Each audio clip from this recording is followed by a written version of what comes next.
Hi, my name is Skater Girl, and I'm an alcoholic. Before I picked up a drink, I came from a family of drinkers. So my dad drank, my mom drank, and all my uncles drank, and everyone I knew drank. My earliest memory of alcohol was from my father being drunk all the time, and him and my mom fighting all the time, and the police coming to my house all the time. And, just being really scared and feeling unsafe in my own home. Not too long after all those incidents, my parents got divorced and we moved from a nice neighborhood into a poor neighborhood, a welfare neighborhood. There was a lot of people on Section 8, and it was just really a depressing environment. And anyways, we moved in there, me and my 4 brothers, and, one by one we all picked up a drink. My oldest brother picked up, then my next brother picked up, and then my next brother picked up, and then my brother Dave picked up, and it was like instant mayhem. I got to see like alcoholism in living color. They all started wearing jean jackets and rolling their cigarettes up in their arms and smoking and drinking and swearing and getting in fights and skipping school, and it was just complete insanity all the time in my house. And they'd be smoking pot in the bedroom, and my mother would try to stop them, but nothing ever seemed to work. And I used to cry and say that I was never going to pick up a drink like them. I was never going to be like anything like them. Eventually I followed suit. The first time I drank, I was with my friend, my girlfriend. We bought a case of beer that we had some older guy buy for us. We drank it. We got trashed out of our minds, and passed out. And for the next few months after that, anytime we could get someone to buy for us, we did. I remember one of the first times I got drunk, I was drinking Southern Comfort. I was like 10 years old, and I was sucking down shots of Southern Comfort and ginger ale and throwing up and, listening to rock and roll, listening to like Alice Cooper and Led Zeppelin in the cellar. And, this is how it started. And then, me throwing up out the window, and, I had my first drunken scene. I babysat up the end of the street for this lady, and I drank a bottle of Jack Daniels, went up there, threw up, rolled around on the ground, and, she tried to sober me up. It took 3 days for her to sober me up, and I remember crying and screaming and thinking to myself I was never, ever, ever going to do this again. And then the next time I could get my hands on it, I was doing it again.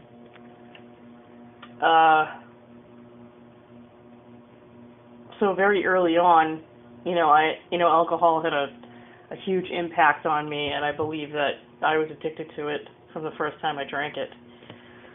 A year into that, my older brother overdosed from drugs and alcohol. He was only 14 years old at the time, and that had a huge impact on my family and on my community, and on me.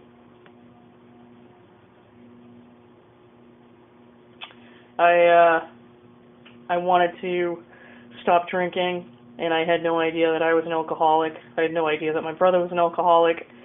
I just knew that he was gone, and I wanted to change, and then there was nothing to help me to change. And so, I wasn't able to stay sober the way I wanted to. But I remember at his funeral, having the DTs shaking and sweating and needing a cigarette and needing something in me and having nothing in me. And just, being just devastated at what was going on in my life. And I think I kind of gave up on life at that point, where I just didn't think that it was worth living, and I didn't think anything mattered anymore. I just didn't think school mattered. It was like something inside me just shifted, and I didn't care. And I think that was probably, because it was such a traumatic loss. But anyways, I told my brother I'd never drink again, and in my prayers to him, which I didn't even believe in God, but I did for that second, and I wasn't able to keep those promises to him. And I picked up a drink again, and I was off and running, and my whole life was about parties and drinking and hangovers and drinking and driving and hanging around with all kinds of other people that did the same thing, keg parties, parties in the woods, parties in people's houses,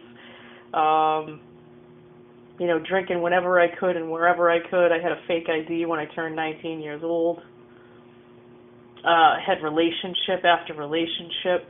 My life seemed like one big, kind of fog that I never knew what was going to happen and how I was living it and where I was going to end up. And I didn't have any really good decision-making skills. The only thing I really knew how to do really well was to, have nice, cute outfits and get really drunk. And, I knew how to smoke cigarettes really well.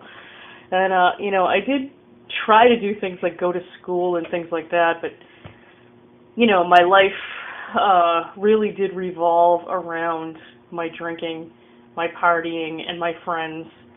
And also it revolved around this just inner feeling of hopelessness,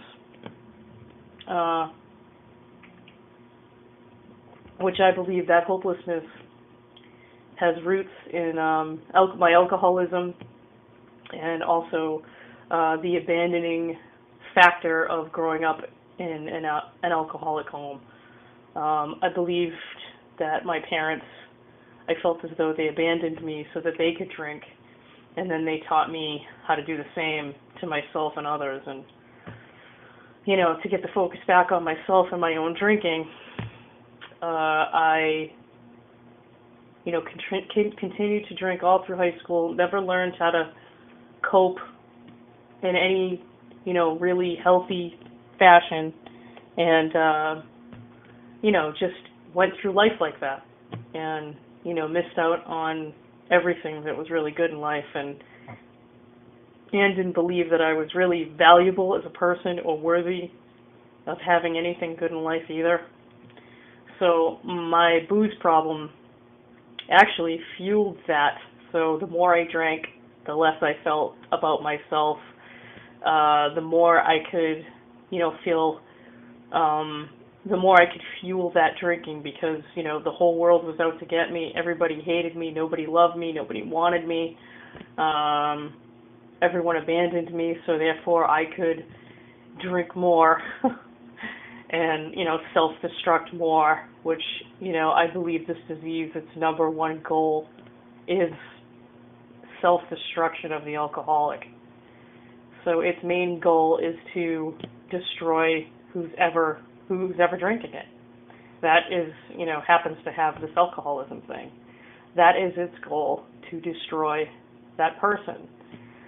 And, that's what happened to me. I believe that alcohol destroyed me as a person because I was an alcoholic. I graduated high school hungover. Any kind of milestone in my life, booze was always involved. I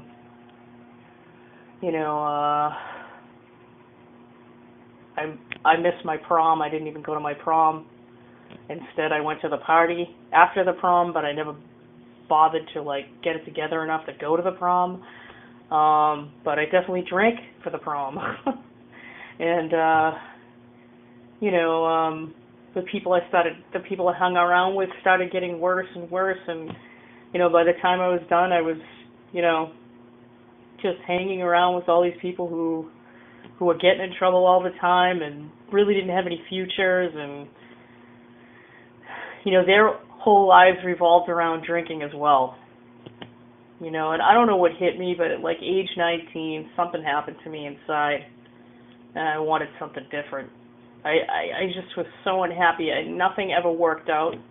I could never feel good or positive about myself, because somewhere deep down inside, I knew every time I put a drink in me, I was going against my personal values. I would do things when I drank that I would go against everything I believed in while intoxicated.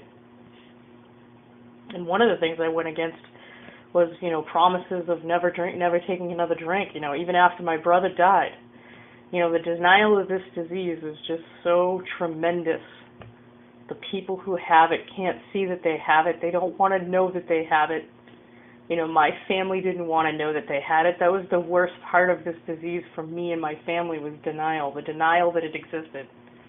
And still, the denial that still exists within my family of origin. But, around age 19, something happened to me and I wanted to try to stop drinking. And, I tried to quit drinking for 2 weeks and I ended up with the DTs under the covers and all of that. And someone came over to my house, knocked on the door and said, "Hey, you want to go to a party?" And I was like, "Yeah, let's go. I'm out of here." And, as soon as I had a drink in me, I felt that relief from the withdrawal, and I was off and running again. And then a few months down the line, I had a couple of incidences, really bad drunken incidences, and, I was wanting to go to college and all of that, and I just thought, I had to try something, and I asked a friend of mine who I knew was in a 12-step program, where to find where sober people were. So he directed me to this AA dance, in which in turn I went to the AA dance, and not exactly the best place to send somebody looking to get sober, but there were sober people there. So that was my first introduction to people who were sober. I eventually started going to AA meetings, and I'd like to tell you that I followed every single suggestion that was given to me, but I didn't. I was very rebellious. I was very young, and I didn't want to follow rules.